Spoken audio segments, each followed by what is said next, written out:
जी, अस्सलाम वालेकुम। उम्मीद है कि आप तमाम दोस्त खैरियत से होंगे और आज का दिन भी ट्रेडिंग के हवाले से अच्छा गुज़रा होगा।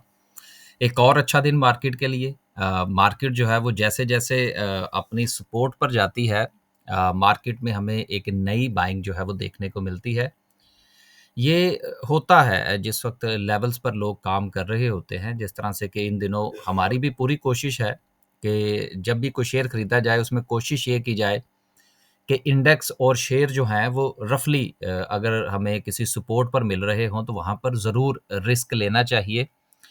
जिस तरह से कि कल भी हमने बात की थी कि जो हमारा इंडेक्स है वो सपोर्ट पर है, सपोर्ट टूटती है तो फिर मज़ीद नीचे जो है वो मार्केट जा सकती है। ख़ैर इसके लिए जो है वो मज़ीद क्लैरिफ़िकेशन जो है वो जिस वक़्त हम कैंडलस्टिक को डिस्कस करेंगे तो फिर इंशाल्लाह बात करेंगे। 1345 पॉइंट्स जो हैं वो आज मार्केट ने ऐड किए।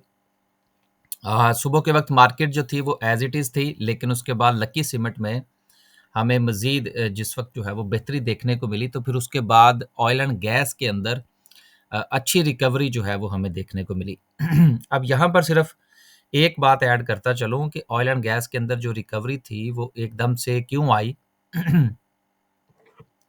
देखिए बहुत सारी बातें जो हैं वो पाइपलाइन में चल रही होती हैं और मेरा ख़्याल है कि रफ़ली बहुत सारी वीडियोज़ जिसमें ऑयल एंड गैस का ज़िक्र हुआ हो, तो मैंने गुज़ारिश की थी कि पाकिस्तान का चूँकि इम्पोर्ट का बिल जो है वो बहुत ज़्यादा है ऑयल एंड गैस के हवाले से, तो इसलिए लगातार ये कोशिश हो रही है कि ज़्यादा से ज़्यादा ब्लॉक्स जो हैं ये ऑयल एक्सप्लोरेशन जो कंपनीज़ हैं उनको अलॉट किए जाएँ।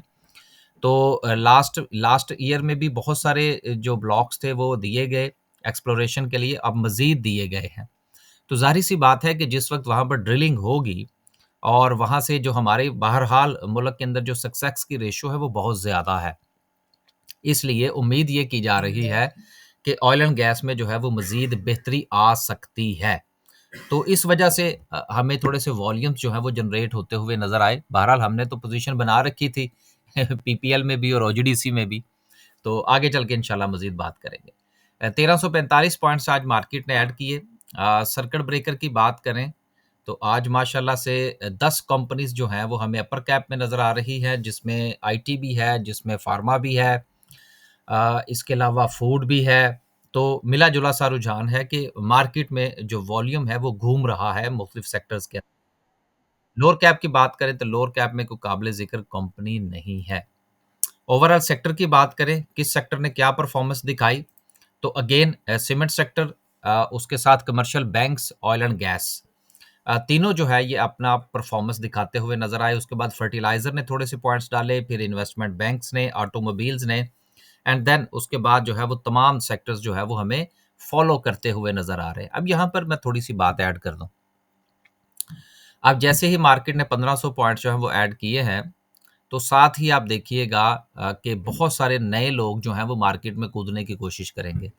तो उनको जो है वो डिस्करेज करना चाहिए हम दोस्तों की तरफ से। मैं तो अपनी हर वीडियो में ये गुज़ारिश करता हूँ, कभी-कभी दबे अल्फ़ाज़ में, कभी-कभी डायरेक्टली, कि नए लोग जो हैं वो इस किस्म की स्पाइक्स जो आती हैं मार्केट में, ख़ास तौर पर जो अपसाइड की होती हैं, तो फिर वो मार्केट में ना कूदा करें। फिर इंतज़ार किया करें मार्केट के सपोर्ट पर आने का। इसी तरह से अगर आप ग्रुप्स जॉइन करते हैं ट्रेडिंग के हवाले से, तो फिर भी वो ग्रुप्स के अंदर भी उस वक़्त मत कूदा करें जिस वक़्त जो है वो मार्केट में थोड़े से पॉइंट्स ऐड हो जाएँ। इस तरह से आपके हाथ कुछ नहीं आएगा। बेहतर ये है कि आप अपने अंदर एक सस्टेनेबिलिटी पैदा करें। टेल योरसेल्फ और एंड आस्क योरसेल्फ कि क्या आप स्टॉक मार्केट में रहना चाहते हैं? अगर रहना चाहते हैं तो फिर इसको सस्टेन करने की कोशिश करें। फिर इसके जो उतार-चढ़ाव हो उसको बर्दाश्त करने की कोशिश किया करें। ऐसा ना हो कि 2 स्टॉप लॉस हिट हों और आप अपना पूरा पोर्टफोलियो लपेट के तो निकल जाएँ और जैसे ही मार्केट थोड़ी-सी बेहतर हो फिर आप दोबारा से आ जाएँ। तो फिर ये ऊपर खरीदने का और नीचे बेचने का सिलसिला जारी रहेगा आपका। बचें इन चीज़ों से, अंडरस्टैंड करें स्टॉक मार्केट को, कोई ट्रेनिंग सेशन ले लें। हम तो ख़ैर इसलिए ज़्यादा अपनी वीडियो में ये गुज़ारिश ही नहीं करते कि आप जो है वो ट्रेनिंग सेशन जॉइन करें। लोग समझते हैं शायद हमको कोर्स बेचना चाह रहे हैं। हालाँकि हमारे जो ट्रेनिंग सेशंस होते हैं, वो बड़ी मुश्किल से 2-3 महीने के बाद हम कुछ अरेंज कर पाते हैं, क्योंकि मसरूफ़ियत इतनी है कि वक़्त नहीं निकलता। तो बहरहाल देखिए ये सिलसिला इसी तरह से ही चलता है। अगर आप अंडरस्टैंडिंग नहीं लेना चाहते हैं तो आपकी मर्ज़ी है। अगर कोई ट्रेनिंग सेशन जॉइन आपकी मर्ज़ी है। ऊपर खरीद के नीचे बेचना चाहते हैं तो ये तो बहुत ही अच्छी बात है। तो गुज़ारिश ये है कि मार्केट को समझें और फिर मार्केट में रहें। आगे चलते हैं जी। आगे चलते हैं और इसको इंशाल्लाह केमिस्ट्री को लास्ट पे डिस्कस करेंगे। अनाउंसमेंट थी आज, जिसमें पहली अनाउंसमेंट जो थी वो बन्नू की थी, बन्नू वूलन की थी। बहुत अच्छी ईपीएस आई ₹13.60 की। एजीएल की एजीआईएल की एग्री ऑटोज़ की ₹8.47 की है। उसके बाद फार्मा की, ओट्सो की अगर हम बात करें ₹13.76 की है। आरएफ हबीब कारपोरेशन की ₹28 की अर्निंग है। टीपीएल प्रॉपर्टीज़ ₹1.17 प्रॉफिट में आ चुका है और अब आने वाले दिनों में वैसे भी प्रॉपर्टी के हवाले से बहुत बातें हो रही हैं। आगे चलते हैं जी और हमारी सिचुएशन आज क्या रही? माशाल्लाह ओजीडीसी बड़ा अच्छा चल गया, अच्छा खासा गेन हो गया इसमें, लेकिन अभी हम इसको मज़ीद कैरी करने की कोशिश करेंगे। पीपीएल में अब देखें ना, पीपीएल था, इसके अलावा ओजीडीसी था, हमारे पास जीएचएनआई था। अब देखिए बात ये है कि जब हमें अब मैं यहाँ पर एक बड़ी इंपॉर्टेंट बात करने लगा हूँ। अब आपका क्या ख़्याल है कि इसमें से हमें ये बड़ी आसानी के साथ ट्रेड बन गई थी? बिल्कुल ऐसा नहीं। बाकायदा तौर पर स्टॉप लॉस भी हिट हुए थे। फिर हमने उसी स्टॉप लॉस, अब देखिए ट्रेड हम लेते कहाँ पर हैं? हमारी कोशिश ये होती है कि हम ट्रेड वहाँ पर लें जहाँ पर वापसी की उम्मीद थोड़ी-सी बन रही हो। हमें जब लगता है कि इस शेयर के अंदर रिवर्सल हो सकता है, तो फिर हम स्टॉप लॉस लेते हैं उसमें। और फिर अगर वो स्टॉप आता है, तो फिर हम वेट करते हैं कि क्या वाक़यतन ये रिकवरी पॉइंट है या नहीं। अगर वो रिकवरी पॉइंट होता है, तो हम उसको रीबाय करते हैं एक नए स्टॉप लॉस के साथ।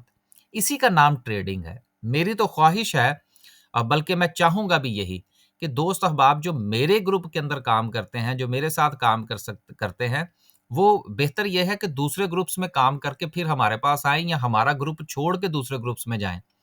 ताकि उन्हें थोड़ा-सा अंडरस्टैंडिंग हो कि काम जो है वो किस तरह से होता है। हमारा काम करने का तरीकाकार थोड़ा मुख्तलिफ है और हम स्ट्रिक्टली स्टॉप लॉस के साथ काम करते हैं। हिट हो जाए नो प्रॉब्लम। ट्रेडिंग नाम ही इसी चीज़ का है। अब मैं इस लगते हाथ थोड़ा-सा मैं गुज़ारिश करता चलूँ, अगर आप समझते हैं कि आप ट्रेडर हैं, तो आप हमारा डे का ग्रुप जॉइन करें। अब डे के ग्रुप में क्या होता है कि ड्यूरिंग द ट्रेडिंग सेशन आपको कॉल्स आ रही होती हैं, वो किसी भी वक़्त कॉल आ सकती है। बाय की भी, सेल की भी, लेवल्स के हवाले से भी जो है वो मार-धाड़ हो रही होती है।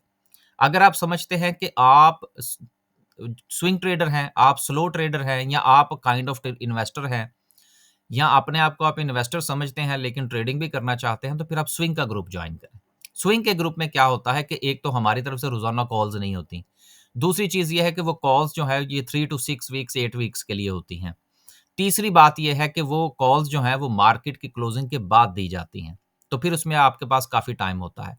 अब ये सारी अंडरस्टैंडिंग पैदा करें, अपने आप से पूछें कि आपने किस तरह से काम करना है। आखिरी बात ये है कि बहुत सारे दोस्त हमारे पास आते हैं, ग्रुप जॉइन करते हैं, पहले स्विंग का गो जॉइन करते हैं, फिर 3 दिन के बाद उनको याद आता है कि ओहो! मुझे तो यहाँ पे डेली कॉल्स ही नहीं मिल रही। वो कहते हैं जी हमें डे में शामिल कर दें। अच्छा जी, डे में आ गए। डे में जब उनको पता लगता है कि ड्यूरिंग द सेशन जो है वो 3 कॉल्स आ रही हैं, तो वो कहते हैं जी ये तो मैं फॉलो नहीं कर सकता। इसका मतलब क्या है? कन्फ्यूजन बहुत ज़्यादा है। तो जब तक आप कन्फ्यूज़ रहेंगे, आप मार्केट को पैसा देते रहेंगे। तो बचिए इन चीज़ों से। पहले डिसाइड कीजिए, फिर ट्रेड लीजिए या इन्वेस्ट कीजिए। चलें, आज काफ़ी बात हो गई। अगर आप हमारा ग्रुप जॉइन करना चाहते हैं स्विंग ट्रेड का या हमारा डे का ग्रुप जॉइन करना चाहते हैं, क्लैरिटी मैंने दे दी। या आप स्टॉक मार्केट में अकाउंट ओपन करवाना चाहते हैं या एज ए इन्वेस्टर अपना पोर्टफोलियो डिस्कस करना चाहते हैं, तो ये 2 नंबर्स आपके सामने हैं। इन दोनों में से किसी भी नंबर पर व्हाट्सएप फरमाइए और इन्फॉर्मेशन ले लीजिए। और ये नंबर जो है ये आपको हमारे थंबनेल से भी मिल जाएगा यूट्यूब के और यूट्यूब के चैनल से भी मिल जाएगा। अब चलते हैं आगे और बात करते हैं सिचुएशन की मज़ीद कहाँ तक पहुँची है। बाकी हमारा ये जो अपडेट्स का चैनल है स्टॉक मार्केट का, ये आप जो है वो कहीं से भी सर्च करके या इसका लिंक जो है वो मैं आपको दे दूँगा। आप इस लिंक के सहारे जो है वो भी आप जॉइन कर सकते हैं। ये फ्री में है, जो चाहे इस चैनल को सब्सक्राइब कर सकता है। आगे चलते हैं जी, गप्पें आज काफ़ी ज़्यादा हो गईं, लेकिन अगर आप समझें तो आपके फ़ायदे की बातें हैं। आगे चलते हैं जी, पहली खबर जो है वो अगेन रुपये के डिक्लाइन के हवाले से है, जो मैंने कल भी शामिल की थी कि ये सिलसिला इसी तरह से जारी रह सकता है और 280 से ऊपर जाने के चांसेस हैं।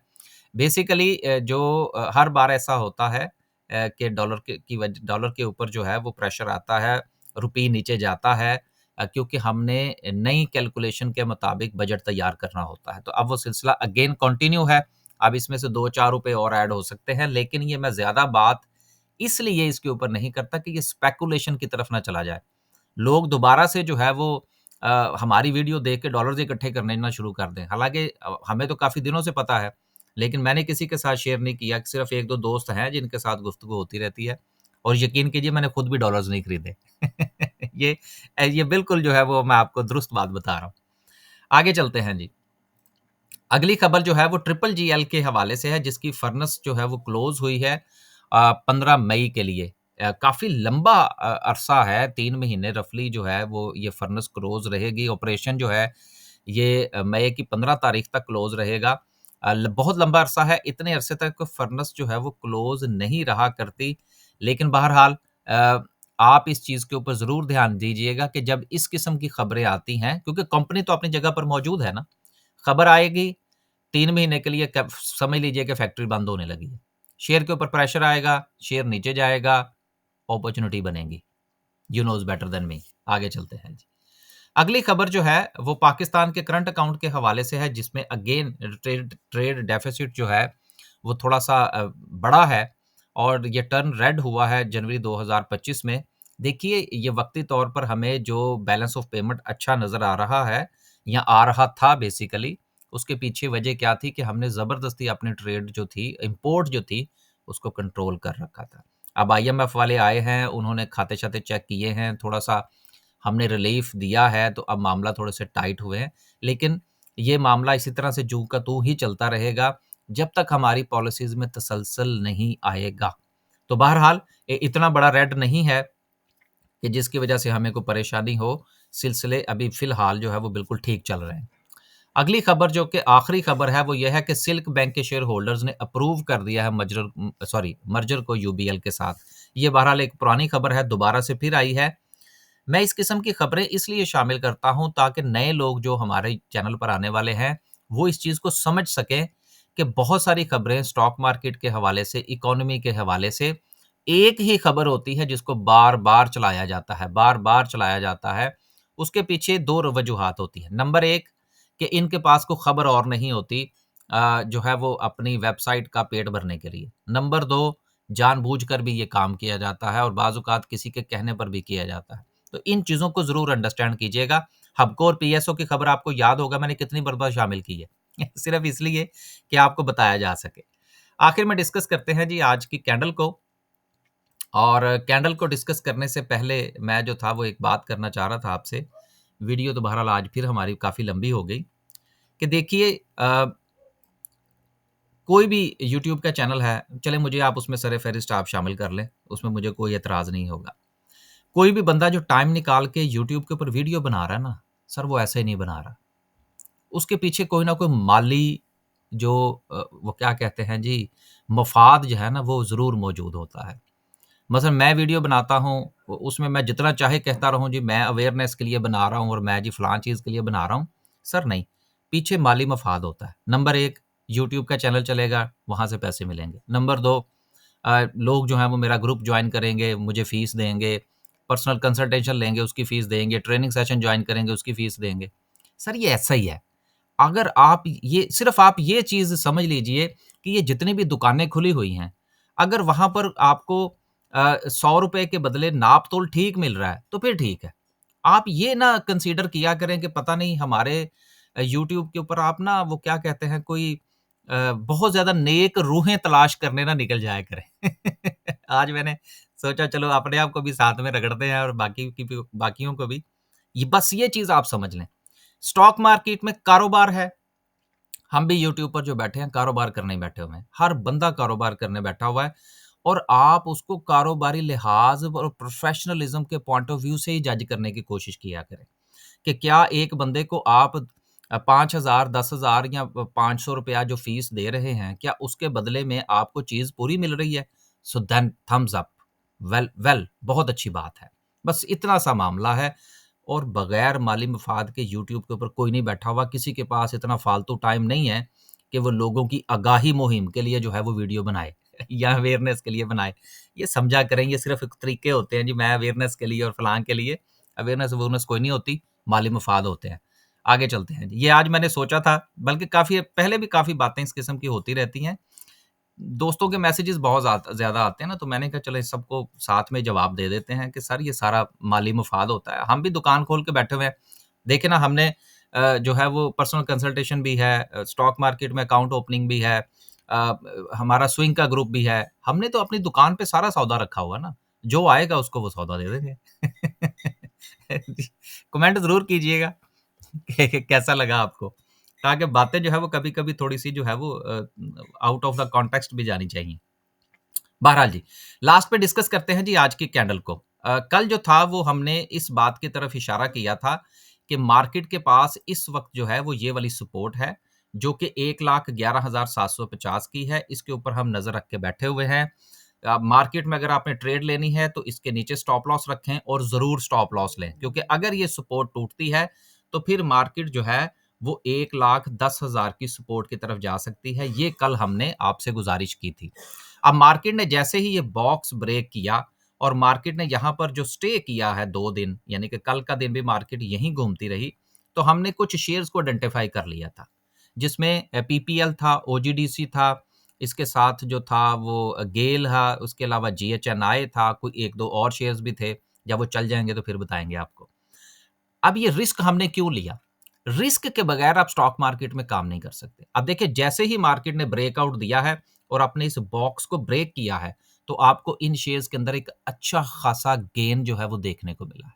और यही एक ट्रेडर का जो है वो टारगेट होता है कि मार्केट का ब्रेकआउट कहाँ से हो सकता है, मार्केट कहाँ से नीचे जा सकती है, स्टॉप लॉस कहाँ पर लेना है, और यही छोटे-छोटे से प्रॉफिट 2%, 5%, 7% जो है वो आपने ट्रेड में से निकालना होता है। अब चलते हैं और देखते हैं कि अगला मार्केट का मामला क्या हो सकता है। अब देखिए, ये मार्केट का जो क्रॉस ओवर हो रहा है, ये बहुत इंपॉर्टेंट है। और इंपॉर्टेंट किस पॉइंट ऑफ व्यू से है कि यहाँ पर मार्केट को 2 रेजिस्टेंस जो है वो एक साथ मिलने जा रही हैं। नंबर 1, मार्केट की जो रेजिस्टेंस जिसके ऊपर हमने पहले भी बात की थी, यहाँ पर मार्केट जो है वो मुसलसल टकराते हुए नीचे गई, वो थी 1,13,500 की, नंबर 1। दूसरी चीज़ ये है कि जो ट्रेंड लाइन है, वो भी यहाँ पर आके मार्केट को क्रॉस कर रही है। लिहाज़ा ये बहुत ही इम्पोर्टेंट होगी। क्यों? इसलिए कि जब तक मार्केट अपनी ट्रेंड लाइन को ब्रेक नहीं करती, तब तक मार्केट का ट्रेंड पॉजिटिव नहीं होगा। और जब तक मार्केट अपनी रेजिस्टेंस से ऊपर नहीं जाती, तब तक मार्केट वक़्ती तौर पर जो है वो मुस्बत ज़ोन के अंदर नहीं आएगी। तो ये दोनों चीज़ें एक साथ आ रही हैं। लिहाज़ा यहाँ पर ब्रेकआउट जो है वो बहुत इम्पोर्टेंट होगा और यहाँ से मार्केट का गिरना भी बहुत इम्पोर्टेंट होगा। तो आपकी नज़र जो है वो इस लेवल पर होनी चाहिए। हमारी नज़र तो है, हम यहाँ पर सेलिंग करेंगे, और अगर मार्केट यहाँ से ब्रेकआउट लेती है, तो देन हम मज़ीद बाइंग की तरफ जाएँगे। लेकिन अगर मार्केट यहाँ से वापस आती है, तो देन हम अपना जो है वो फिर वेट करेंगे कि मार्केट का पाँव कहाँ पर लगता है। इफ और बट के साथ मार्केट में चलें, ब्रेकआउट के ऊपर नज़र रखें कि क्या मार्केट यहाँ से ब्रेकआउट देती है या नहीं। आज के दिन 1500 पॉइंट्स, अच्छा वॉल्यूम इस बात की तरफ इशारा कर रहा है कि कल मार्केट अपनी रेजिस्टेंस को टच करने जा रही है। बाकी वो ब्रेक करती है या नहीं करती, ये कल का लगने वाला यहाँ पर जो वॉल्यूम है, वो डिसाइड करेगा। हमने सिर्फ लेवल्स के ऊपर नज़र रखनी है। इजाज़त दीजिए। अल्लाह हाफ़िज़। वीडियो बहुत लंबी हो गई, उसके लिए माज़रत।